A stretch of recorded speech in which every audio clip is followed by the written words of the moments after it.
our dear brother, Father Asah Bailey, today's sermon.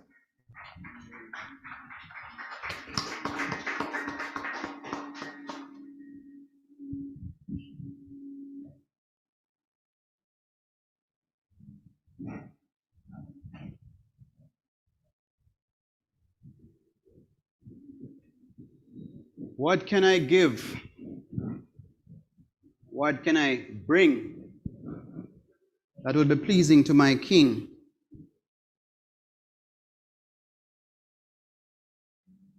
Today I have my two hands and I have one heart. And I want to worship God with sincerity and truth. Today, I want to speak to you on the topic, everyone counts. Give your half. It's a coincidence that the tithes and offerings were just collected. And I want to ask a small favor from you. I could start with the men. All the men in the house today, in the assembly, I'm asking for you to just help me out. I just want each one of you to come up and give me one coin that is in your pocket. Just one. All right? I want it to be placed right here. Doesn't have to be hidden. Not two. It's just a specific instruction. Just one coin. Just take a coin and bring. Yes, just any silver you have. We need to have. Brother Damani will play the song for us on the second screen while you come.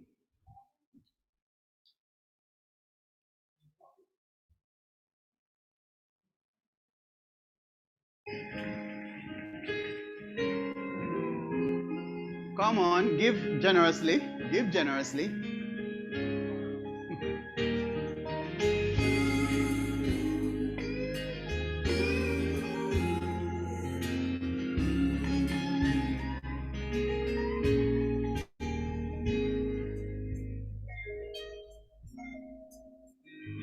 Give with joy. Give with excitement. That would be pleasing to my King. And I'll give my heart, not just a part. I'm lifting up my Just one coin I want you to give. Well, it's all I have. Every coin that you come with will count. And it's all I have to give. Two hands, one heart, that is what to offer you. Two hands, one heart, that is what. Thank you very much. Thank you very much, sir. And thanks to the persons who came. I deliberately try not to focus on one who came up. But I am seeing here, I'm rich today. 1, 2, 3, 4, 5, 6. Okay. So I am saying, God bless you. God bless you. Thank you very much. That's for me. 6 persons gave. It was the custom in the Hebrew practice that you do not count people. If there was a census, persons would, and even today's practice, where there's a census or a local government election, persons cast ballots. And then they can say 20,300 persons voted in Southeast St. Mary. They did not count the persons who voted, but the ballots. And it's a practice that has held to this day.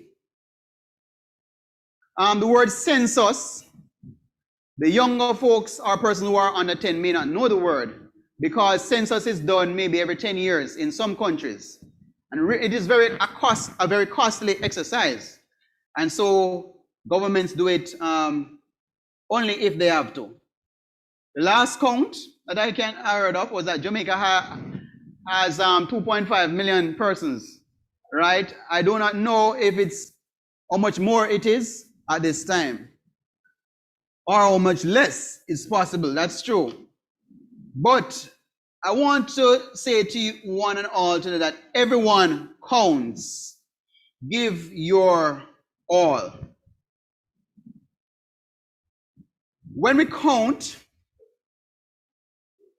we count, maybe not everybody will have a coin. Some persons will just throw in a matchstick, or will throw in a straw or something, and that is what is counted. The object, not the person.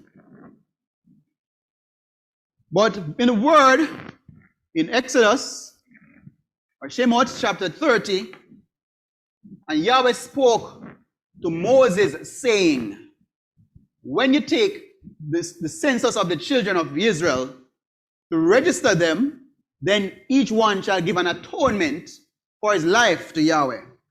When you register them, so that there is no plague among them when you register them. Everyone among those who are registered is to give this: half a shekel, according to the shekel of the set apart place, 20 gerahs being a shekel. The half shekel is a contribution to Yahweh. So a census is what Moses was to carry out. A census captures how many persons are alive, and you can know how many would have died if you had a previous figure. In countries like China, where it is estimated at 1.4 billion, it is understood that by the time when they start the census, and by the time they count, go to a household, and then go to another province to count, by the time they finish counting all the 1.4 billion, many more children would have been born. Many persons who were 19 would have reached age 20. And many persons who were at a certain age would have died. So the census has to be done in a specific and particular way. And if it's not done that way, then you might end up getting a wrong number.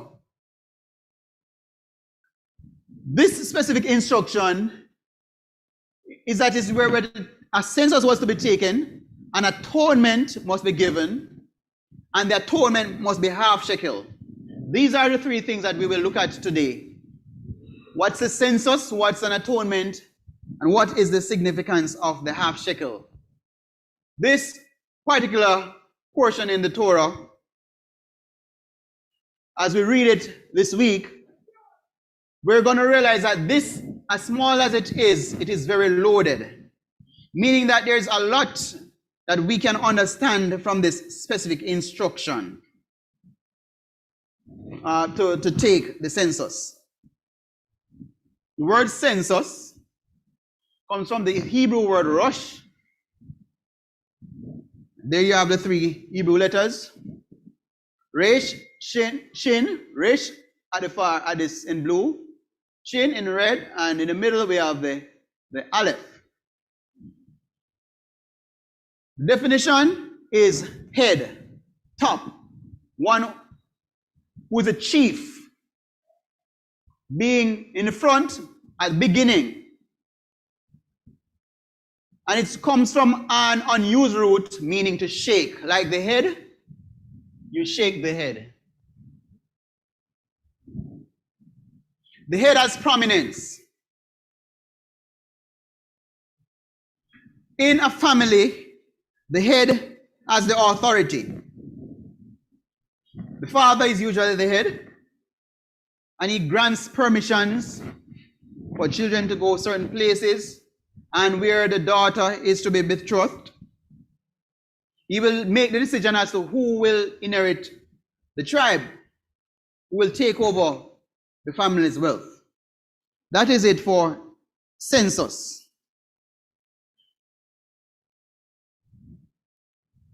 We're going to look at atonement. Comes from the Hebrew word kofar, which means the price of a life or a ransom.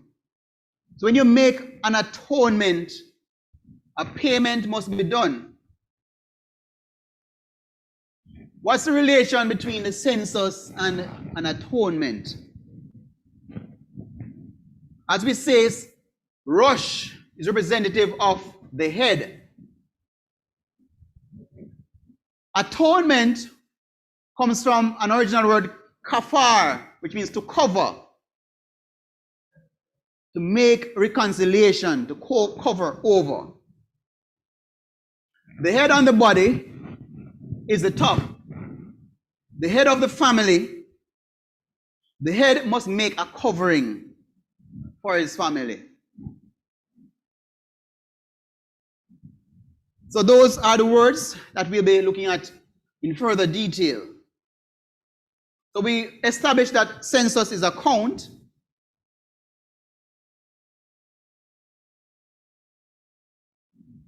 Atonement means a price of a life, a ransom, to cover, and it also means cleanse, disannul, forgive, being merciful, pardon, to put off or reconcile. In Exodus chapter 12, verse 37, we see a count of those who left Egypt, who left Mizraim. And the children of Israel set out from Ramesses to Sukkot, about 600,000 men on foot beside the little ones. Not sure what the on foot really represents, but I thank God that I'm on foot. Because if you're not on foot, you die. On foot represents those who are alive. It's very good to be in the land of the living, to be able to stand on ground. So 600 men left Egypt. So a count was done. Another count was done in Exodus chapter 32, 28. And the sons of Levi did according to the word of Moses. And about 3,000 men of the people fell that day. So the census seems to count those alive and also to recognize the numbers that die. Census is about counting life and counting death.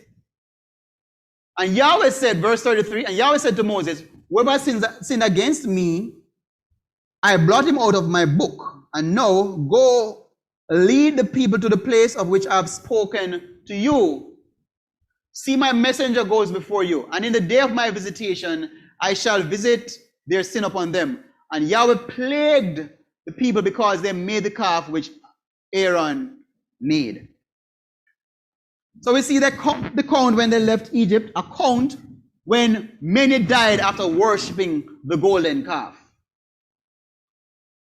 In Numbers 25, we see many died after worshiping Baal. And Israel dwelt in Shittim, and the people began to war with the daughters of Moab. And Moses said to the judges of Israel, each one of you kill his men who were joined to Baal Peor. And those who died in the plague were 24,000. So we see punishment by death for those who worship false god. We see in the instance of those who worship the golden calf, the Levites were a special sect that did not worship the golden calf. The people of Israel, the children of Israel, were not united. Because they were not united, they ended up going to other gods. And that disunity caused punishment for the people. So those are instances of counting in the Torah. We're going to look at two instances where a census was done. A census is taken of a new generation in Numbers 26. And it came to pass after the plague that Yahweh spoke to Moses and Eleazar, son of Aaron the priest, saying, take a census of all the congregation of the children of Israel, from 20 years old and above, by their father's house, everyone going out into the army in Israel. Why 20 years and above? Why not the teen? This question is always asked, and I'll never be able to answer. What is wrong with teenagers? Anybody can find somewhere to tell any answer for that? Maybe I could ask brother. I could ask Sister Judy, what's wrong with teenagers? Or brother Mario, what's wrong with teenagers? Nothing's wrong with teenagers. We have some lovely teenagers here, very obedient and focused, and thank God for them. But the census must be done of persons 20 years and older. 20 years was, the age of 20 is an age that established persons who are fit for service and are mature. But why is the census? We know what happened to those who worshiped the golden calf. So persons died in the wilderness. And here, after those who having died, we want a census must be done for those who are there of working age to serve in the house of God. So the census is really, if you ask me why have a census, it's because people die and people born. And so you want to have an idea of the numbers. For the children of Israel, they were as sheep to the shepherd Moses. Moses was the shepherd, the children of Israel were the sheep, and God was their head. I think of things that are precious to me. And when I was much younger, other than the active running around games, there was a game that I really loved, marble. Elastic, used to play elastic too. Elastic band, you know. But marble. There's something about the marbles after I play the game, and in the night, when I go home, I'd want to count, clean off the marbles. I love to see the sheen on the marbles. See how many I won or if I lost. And I'd count the marbles before I go to bed. And in the morning before I go out, I'd also count my marbles. It's good to know my numbers. When things are precious to me, I count them. And so the children of Israel were precious to Yahweh. And we see another census being done in Numbers 1. And Yahweh spoke to Moses in the wilderness of Sinai in the tent of appointment. On the first day to the second new moon, in the second year after they had come out of the land of Mitzrayim, out of Egypt that is, saying, take a census of all the congregation of the children of Israel, by their clans, that's one, by their father's house, according to the names, number of names, every male, head by head. See the head coming back again? From 20 years old and above. Everyone going out to the army in Israel. Number them by their divisions. You and Aaron. Israel was dear to Yahweh, and by now we pick up that. And so he counted them often. Whatever is precious to us, we count every now and then. These were people who were fit to fight for Israel. Another reason why governments do census in today is for tax purpose. To have an idea of how much tax is to be applied. So it's done for taxation, it's done for the army. In the house today, I didn't really count the persons who were giving, but I count the coins that they gave. I got 6 coins. So I'm taking it that 6 persons gave. So when a roll call is to be done, each person must have something to present. It was a command to list all the families, and each family was represented by a male who is the head of the family. And so there's an idea of what the numbers who are able to serve and to work in the temple. So the census was taken of the warriors. 2 Chronicles 25. And Amaziah gathered Judah, as Yehuda, and set over them commanders of thousands of commanders of hundreds, according to their father's house, for all Yehuda and Benjamin. and that's Benjamin. And he registered them from 20 years old and above and found to be 300,000 choice men going out to the army, handling spear and shield. So the census accounts for those who are alive and fit for service.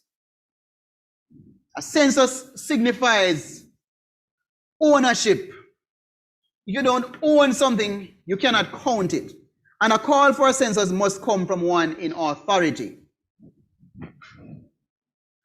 Israel belongs to Yahweh, and only He can give instructions for a census. And there are consequences for not following the specific guidelines for a census.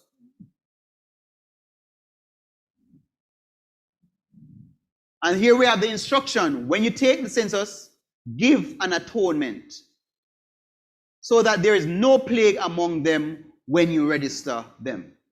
Can we remember that? When you take a census, give an atonement for his life to Yahweh when you register them, so that there is no plague among them when you register them.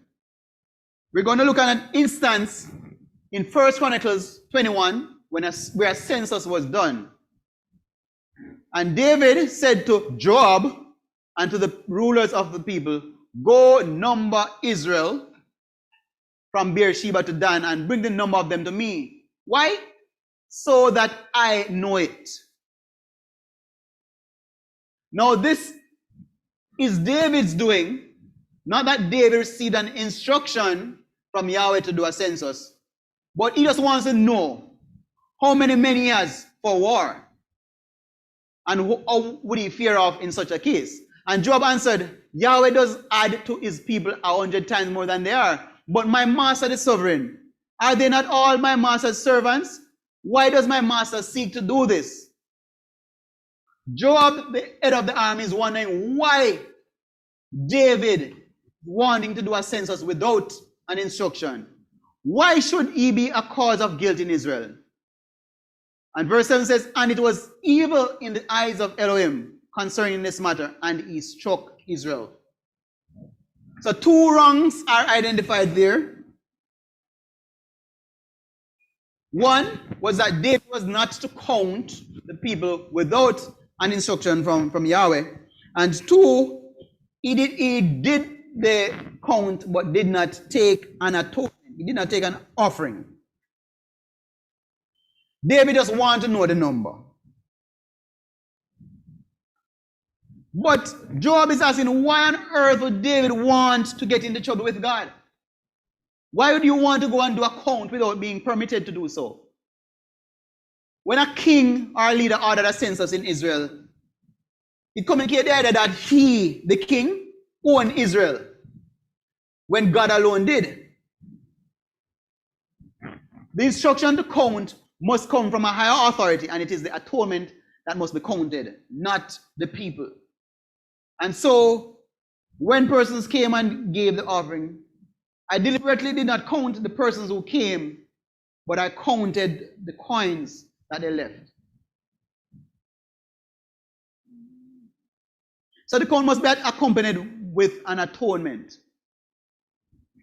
2 Samuel 24:10. And the heart of David, after he had numbered the people, and the heart of David struck him after he had numbered the people. And David said to Yahweh, "I have sinned greatly in what I have done." He's not realizing that remembering that he should not have done that. "But now I pray, O Yahweh, take away the crookedness of your servant, for I have done very foolishly." Moses, when he counted, he was the shepherd. When Moses was the shepherd, he awaited instruction before doing a count. When David, being the shepherd, he went ahead and counted for his own comfort, for his own knowledge. And now, he said, "Now I pray, O Yahweh, take away the crookedness of your servant, for I have done very foolishly." God, the prophet, then came to David and informed him and said to him, "Should 7 years of scarcity of food come to you in your land?" So this is a punishment that is meat offered to David, which the prophet came with. That's one. Should 7 years of scarcity of food come to you in your land? Or would you flee 3 new moons before your enemies while they pursue you? Any one of them favor bloods yet? Which do you prefer? Or should there be 3 days in your land? Should 3 days plague in your land? No, and see what answer I take back to him who sent me. So I'm going to ask you the question. You have 3 punishments. Which one are you going to take? 7 years of famine. 3 months, 3 new moons, hiding from your enemy running after you to kill you. Or 3 days of plague. That, plague is a small thing. Pestilence. Anywhere you go and hide, it's going to catch you. Which of those 3 would you take? Hiding from the enemy. 3 months. You must can hide from the enemy for 3 months. All them searching for you. War, famine, or disease, and you choose the war. Interesting. Well, the thing is that, you see, the people who were rich at that time, they could survive the scarcity of food. Because they probably stock up with food. You see, the people who are of the military, they could actually defend themselves. They are trained in that area. But what about you? Who not good, not have enough stock of food, and not bad enough to defend yourself. You don't have any military training. So those are 2 things that man could actually help to prevent themselves from. But David's choice, and David said to God, I'm in great trouble. Yes, he is, because those 3 are 3 dangerous things. Please let us fall into the hand of Yahweh, for his compassion is great. But do not let me fall into the hand of man. And Yahweh sent a plague upon Israel from the morning till the appointed time. And from Dan to Beersheba, 70,000 men of the people died. That is the punishment for carrying out a census without the instruction from the one in authority. David chose the punishment that really no man can actually go around. That of the plague. When the plague come, I don't know if it's lice or hurricane or earthquake, but natural disasters that come. That is what David wants. David chose that over everything. But it's when that pestilence come, when the plague come, there's nothing you can do to preserve yourself.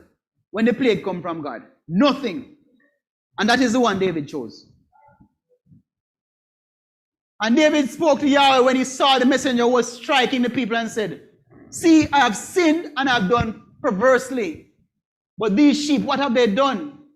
Let your hand, I pray, be against me and against my father's house. It seems as if David wants to change his mind now. David chose a punishment. But when the punishment is reaching out to the entire Israel, David the shepherd said, let me the shepherd get the punishment and my household. But do not let Israel get the punishment. And God came that day to David and said to him, go up, raise a slaughter place to Yahweh on the threshing floor of Arana, the Jebusite. So David negotiated for forgiveness and sought the favor of Yahweh. David knew that Yahweh is full and rich in compassion. David said, please spare us. I am the one who sinned. I, the shepherd, have done the wrong. But these sheep, what did they do wrong? Punish me and my family. A ransom must be paid to preserve life. And so God gives the instruction, God gives the instruction from God to go raise up a slaughter place. Now a slaughter place is a place that sacrifices are done and a ransom and atonement sacrifice is done. Verse 21 of 2 Samuel 24. And Araunah said, why has my master the sovereign come to his servant? And David said, to buy the threshing floor from you to build a slaughter place to Yahweh, so that the plague be withdrawn from the people. Araunah, the background of the story, is offering the threshing floor free of cost to David. David recognized that for a plague, to stop the plague, he has to pay, and a payment must be made, a ransom must be made with the census. And the sovereign said to Araunah, David, who is the sovereign, said to Araunah, no, let me buy it from you for a price, for certain. I'm not sending offerings to Yahweh, my Elohim, without cost. Let us think about this. We come each Sabbath with our offerings. But what is the value of the offering to us? Are we giving anything that we get free? Do we only give away what we get free? Or do we give as a sacrifice, knowing that, it is something that I could have used otherwise, but I want to give it to the service of Yahweh? So, we get from this is that we are to offer sacrifices that come with a cost. So David brought the threshing floor and the cattle for 50 shekels of silver. And David built a slaughter place to Yahweh there and offered ascending offerings and peace offerings. So he offered burnt offerings and peace offerings. And Yahweh answered the prayers for the land, and the plague was withdrawn from Israel. Thanks be to God. But I'm wondering, what is the value of the sacrifice? The animals, the blood of the animals. Was the offering enough to be the atonement? Oh, that's an example of a threshing floor. Well, the word threshing just really means like separating, like how you separate the wheat from the chaff. It is a place, the threshing floor is a place where God's mercy, where righteousness prevails over unrighteousness. I think it's in the book of Psalm. In Psalm 1, where David said, blessed is the man who walketh not in the counsel of the ungodly, but his delight is in the Torah of Yahweh. And he said, that yields its fruit in its season, and whose leaf does not wither, and whatever he does prospers. The wrong are not, but are like the chaff, which the wind blows away. Therefore the wrong shall not rise in the judgment. So the threshing floor is a place where the wheat and the chaff are separated.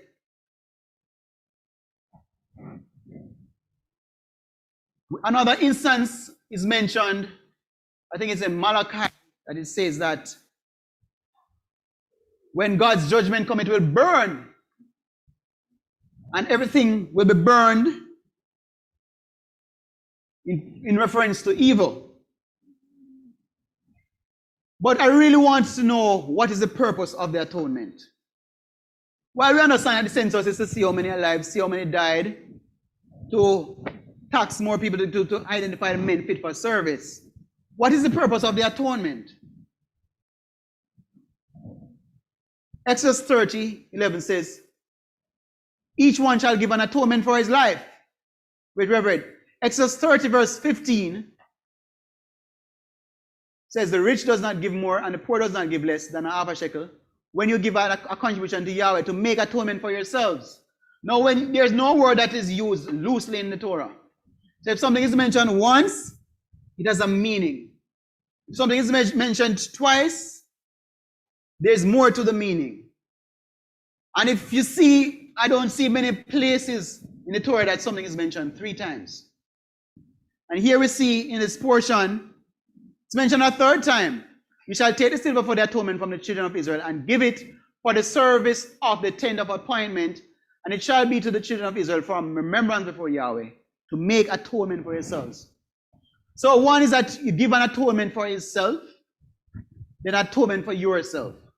So the atonement is for others, and the atonement is for you. 1, that there is no plague, right?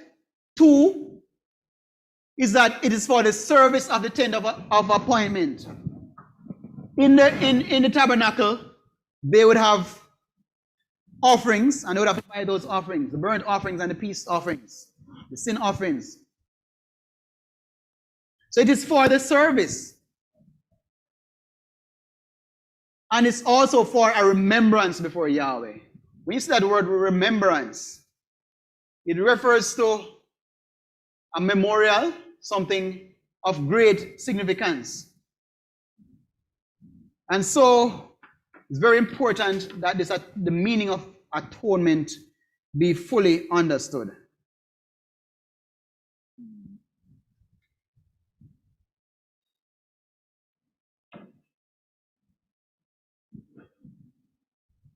An atonement worth half a shekel must be given in order to avoid a plague. During the census, the half a shekel must be counted and not the people. So remember now, the money is not the atonement.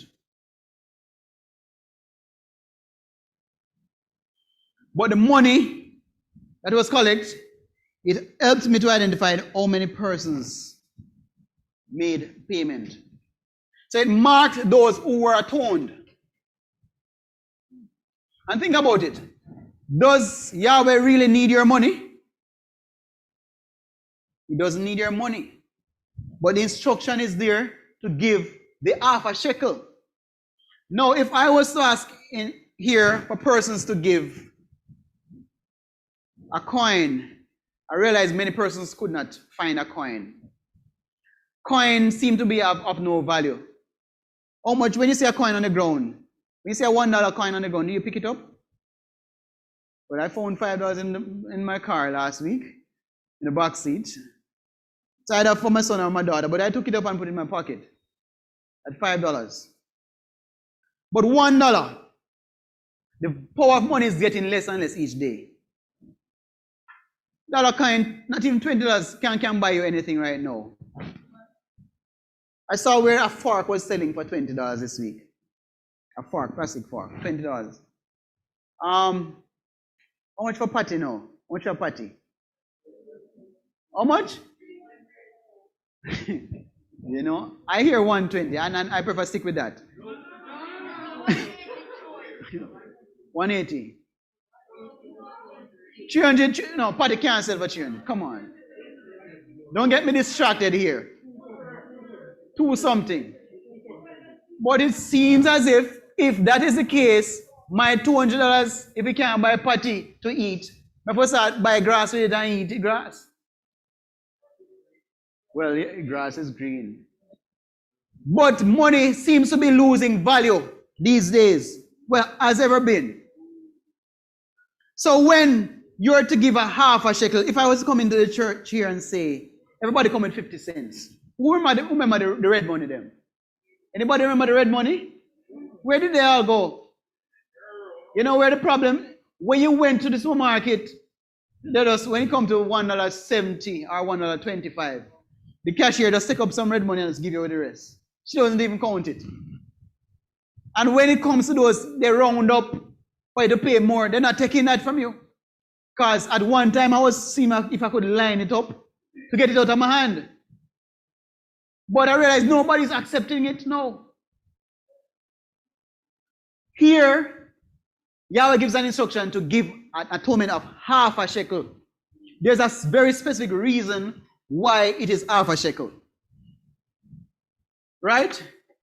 It doesn't seem to be of great value. A very light coin.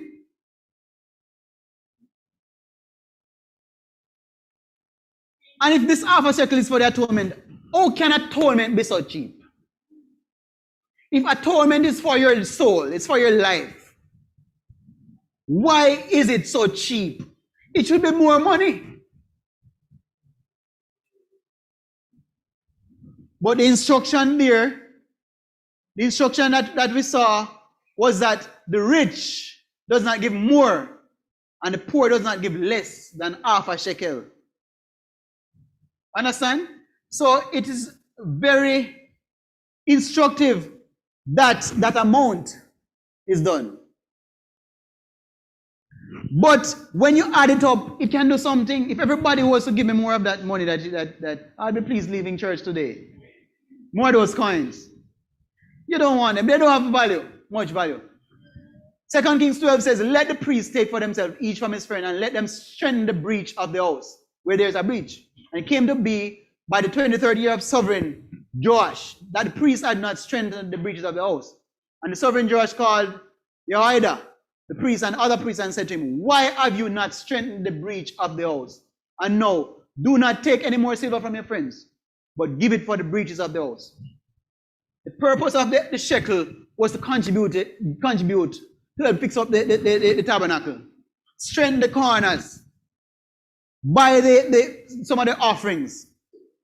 But it seems as if it was being used to do something else. And said, do not take any more silver from your friends, but give it for the breaches of the house. So that one of the purpose of the half shekel was really to contribute towards the sanctuary service. Exodus 31, and Yahweh spoke to Moses, saying, see, I've called by name Bezaleel, son of Uri, son of of the tribe of Judah, Yehuda, and I've filled him with the spirit of Elohim in wisdom and in understanding and in knowledge and in all work. The money was used to do the work in the temple. And I have appointed Oliab, son of Amishak, of the tribe of Dan, and I put wisdom in the hearts of everyone who is wise-hearted, and they shall make all that I have commanded. It was to make things. The tent of appointment and the ark of the witness and the lid of the atonement that is on it, and all the utensils of the tent. I don't know how much those half a shekel could buy, but when you put them together, it was significant. It is noted that Bezaleel is from the tribe of Judah, and that's a tribe that is well recognized and had a lot of image, or what you say, of higher class in society. And then there was another from the tribe of Dan, which is more considered a lowly tribe. You don't really hear much about Dan. I think when Jacob was blessing his sons, he said, Judah, you are like a lion's club, strength. Judah, your brothers praise you.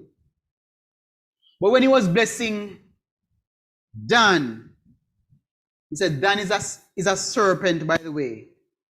And in blessing Dan, he cried out, I wait in hope for your deliverance, O Yahweh.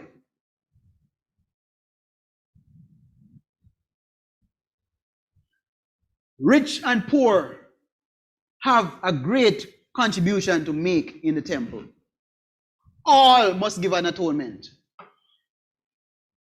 You can look at people, rich and poor. You can look black and white. In the church, we can make a divide, a segregation, men and women, the old and young, those who are on the cold side of the church and those who are on the warm side of the church. I had to switch back to the cold side. The rich does not give more and the poor does not give less.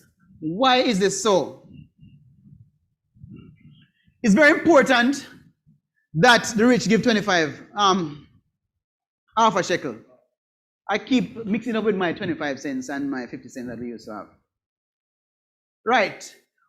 When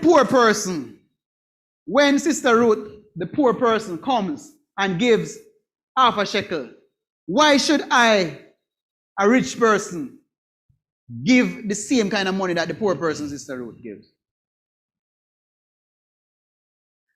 I'm in the church of great stature and image. I'd prefer give $5,000 for offering. Right? I know I can afford to give more. I can afford it. Give what you can afford. Sister Ruth gives half a shekel, and I have to give half a shekel. Are we in the same category? My problem is I can't even find the half a shekel. She can find it. Right now, if I was to say, do another call, I'm not tempted to do it. Bring some more coins. Right? You guys wouldn't find any more coins. Because people not walking with coins anymore. It's paper and digital. People doing the more advanced thing now. But it is very important to get the idea out of the rich head, is that you cannot buy your redemption through charitable giving. Not because you're richer, you are to give more for this offering. When the rich gives, sometimes they want their name to be on the placard. You know, or when you give, you want your name to be hewn on a stone and put. In 1917, the Charles family laid a block at this church. We'll be there to show 50 years or 100 years later. The rich, there must have been some other people who contributed, but they don't have any tile at the church to remember their contribution. All must give the same contribution. So being rich does not make you of a higher standing before Elohim. And being poor does not make you of a lower standing before Elohim. And what about those who have many talents? Some persons in the assembly have like 4 talents, while some person seem as if it's only 1 talent. We are not to look at the person who gives as 1 talent as at a lower standing before Yahweh than the person who has the 4 talents. It is said that the only thing you earn in life is your reputation. Everything else that you have is a gift. And so when we leave this earth, all the things that we have, all our worldly possessions, none of them will go with us. So the poor man had to give what the rich man give, and the rich man had to give what the poor man give. So here we have, the rich man feel like a poor man, and the poor man feel like a rich man. Reasonable. Sounds good. If you had a $1 shekel, if you had 1 shekel, it was not acceptable. God wants you to give your half shekel. So we are all on the same level. All the money that we have, and it's more than others, it is Yahweh that has given us the money. So when he says give, you must give. Right now, I can tell you, it's the person who came and gave those coins. God bless you. I have it. And the news is that Yahweh is out there looking for people like you who came and gave. Yahweh has thousands to give, but he's trying to find persons who are willing to give. And so the more you give, is the more you're going to get. Here goes a man that has 100,000 and give out 30,000 to him. Yahweh said, come, I'm going to give you 300,000. And this man has the 300,000 and he just goes out and give out 200,000 out of it. And Yahweh said, yes, this is the man I'm looking for. I'm going to give you 1,000,000.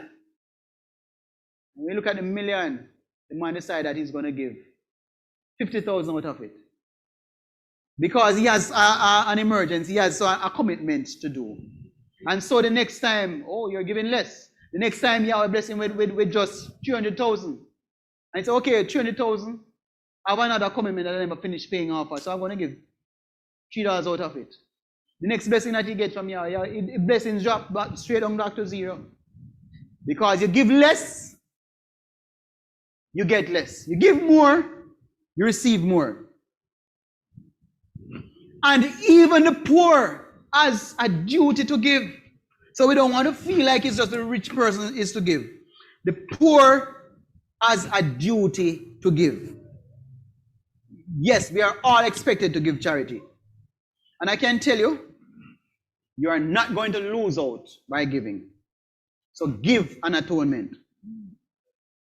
Let us not get into the state where we think that mine is mine. It's when you have the attitude that mine is mine and yours is yours. What is going to happen is that after you continue to live that way, you're going to start thinking, say, mine is mine and yours is yours. Mine is mine, yours is mine. Right? You start looking at the other person's amount, and greed comes in and take over. So there's much to learn in the law of the half shekel. It teaches us that when Yahweh, when it comes to being counted, in the eyes of Yahweh, we all count in the same. We have different blessings, but we have the same standing. So the rich and poor, the rich lives matter, right? Nobody is saying rich lives matter. Rich lives matter. Poor lives matter too. Rich and poor lives matter. In Galatians 3:28 it says, there is neither Jew nor Greek. There is not slave nor free. There is not male nor female and female, for you are all one in Messiah Yeshua. And if you have Messiah, then you are of the seed of Abraham and heirs according to promise. So whether you are Chinese or Japanese, well, I don't know the difference between each of them, right? Call all them Chinese, right? Whether, no matter what your work situation status is, you are one before Yahweh. Once you are in Israel, once you have accepted Yeshua and know him, you become Israel. And so it doesn't matter what your color is. It doesn't matter what your age is. It doesn't matter what your sex is. Well, sexual orientation is a different thing. But whether you're male or female, you are one before Yahweh. And so it puts everybody on one level and makes us humble when we think about it. 1 Corinthians 12 says, for indeed the body is not one member, but many. If the foot says, because I'm not a hand, I do not belong to the body, does it therefore not belong to the body? It's a question, you know. And if the ear says, because I'm not an eye, I do not belong to the body, does it therefore not belong to the body?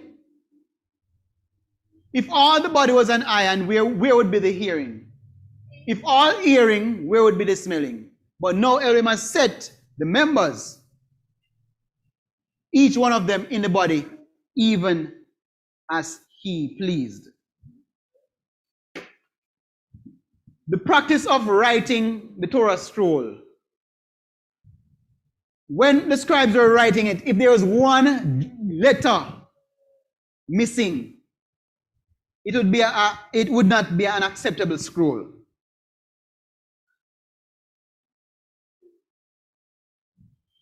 So it is with the body. If I am one, I have one leg. Am I handicapped? Are you generally classified as handicapped? Yes.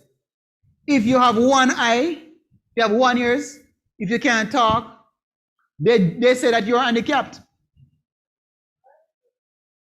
So when one part of the body is missing, it is a big thing. Everybody in the body, rich and poor, has a contribution to make to the body. And if they all had been one member, where would the body be? And now there are indeed many members but one body. And an eye is unable to say to the hand, I have no need of you. Or again, the head to the feet, I have no need of you. All the parts of the body need the other parts. But much rather, those members of the body which are thought to be weaker are necessary. And to those of the body which we think to be less respected, those we present greater respect. And our unseemly members have greater seemliness, whereas our seemly members have no need. But Elohim blended together the body, having greater respect to that member which lacks it. If a member of the body is missing, it should be a concern to all of us. Verse 25, that there should be no division in the body. Coming from the verse before, but that the members should have the same concern one for another. And if one member suffers, all the members suffers with it. Or if one member is esteemed, all the members rejoice with it. And you are a body of Messiah and members individually. So, the aim of the half shekel is to put everybody together on one level before Yahweh. So that nobody feels less in the service of Yahweh. Everybody recognizes that is our contribution adds to the glory and honor of the Almighty. So the lessons from the half shekel. Half a shekel teaches us that nobody is complete on their own. The half of a shekel, I don't even think the half of a shekel can buy something. You tell me, can half a shekel, make it say $1. Can half a dollar buy anything in Jamaica? So, when the instruction is given that everybody must give 50 cents for the service, for the tabernacle, it is a point there's a need for another 50 cents. Maybe 50 cents and 50 cents can buy something. But I hope so. 10 cent bulla. Well, that don't sell again. But nobody is complete on his or her own. Your half shekel can do nothing. And so we need each other to be complete. Each person's half shekel needs another person's half shekel to be complete. We are all connected to and dependent on each other. Just as the body cannot move around with the legs, the body needs the hands, the body cannot do it without the hands. All the organs, the heart, all the organs are important for the body. So we all depend on each other. We all must give and participate in order for the assembly to be fully complete. And I say this because there are a lot of work to be done in the assembly, a lot of work. And don't get into the point where you think that your contribution is too small to give. We all need everyone to contribute. Not just to what you see here, whether it's special items or moderating, but there's much more work that is done in the house other than what you see on the altar. So I want us to recognize that the atonement and the half shekel, it counts when we all come together. So in summarizing, a census accounts for those who are alive and fit for service. During a census, the half shekel is counted, not the people. So is this what you do is your service that is counted, not your person being counted. Your service is what is counted. Your service to Yahweh. And don't get to the point where you think that the half shekel can pay for your life. It cannot pay for your life. It's not enough. It does not pay for your life.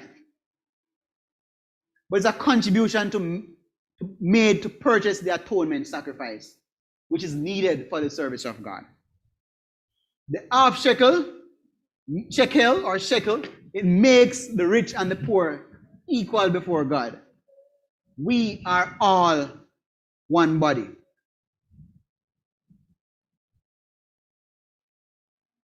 And because we are all one body, we cannot achieve our goals without each other. As much as we try, we just can't. Without each other, the body is handicapped. The body is incomplete, even if one member has fallen away. And so that's why it's very important. So if anyone is estranged from the regular services, that will reach out to that brother or sister who may have fallen by the wayside or otherwise focused. Because we need each other. We are not as effective as if we have all the parts of the body contributing to the service of Yahweh. So therefore, remember, as Ephesians 2 says, remember that you once nations in the flesh who are called the uncircumcision, by what is called the circumcision made in the flesh by hands, that at the time you were with Messiah, excluded from the citizenship of Israel, and strangers from the covenant of promise, having no expectation and without Elohim in the world. We who were not a part of the body are now a part of the body. And that's a wonderful thing. And so it should be much joy and pride to restore members that have fallen from the body and to have more half shekels for the service in the sanctuary. Verse 13. But now in Messiah, Yeshua, you who once were far off have been brought near by the blood of the Messiah. For he is our peace. Those half shekels contributed to the peace offerings. They were not enough. The money could not atone. The cattle could not atone. But Messiah, he is our peace offering, was made both one and have broken down the partition of the barrier, having abolished in his flesh the enmity, the Torah of the commands and dogma, so as to create in himself one renewed man from the two, thus making peace, and to completely restore to favor both of them unto Elohim in one body through the stake, having destroyed the enmity by it. The example of God the Father and the Messiah working together is an example for us to come together as halves working together. And the last prayer that was prayed by the Messiah in John 17, he says, John 17, I pray for them.